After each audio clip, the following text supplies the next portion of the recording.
Hello guys, কেমন আছো সবাই? তো প্রমিস অনুযায়ী মাথার চুল ন্যাড়া করার ব্লগের পার্ট 2 নিয়ে হাজির হয়েছি। আজকের ভিডিওটা খুবই স্পেশাল, কারণ আজকে আমার মাথার চুল তো যেহেতু ন্যাড়া হবো, আমি এক সপ্তাহ আগে একটা দারুণ টুপি অর্ডার করেছিলাম। সেই 10 লাখ টাকার টুপি আজই ডেলিভারি আসবে, তাই টুপি নিতে রাস্তায় বেরিয়ে গেলাম। হাঁটছি দেখলাম ডেলিভারি বয় চলে এসেছে, কিন্তু গাইস ব্যাগটা এমন ভাবে পড়ে গেল ডেলিভারি বয়ের, মনে হলো যেন আমি হালকা হেল্প করে ব্যাগটা তুললাম আর ব্যাস আনবক্সিং টাইম। টুপিটা দেখে আমি নিজেই শক, 10 লাখ টাকার টুপি কিনে ফেললাম।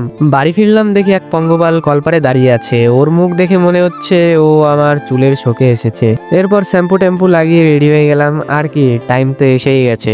দাদু আমাকে ধরে বসালো, তারপর শুরু হলো সেই মাথা ম্যাসাজ কাটিং টেকনিক। কাচাকুচ কিছুক্ষণের মধ্যেই আমার মাথা হয়ে গেল চকচকে চাঁদ। দাদু বলল, তোর চুল কেটে আজকেই সবচেয়ে বেশি মজা হলো।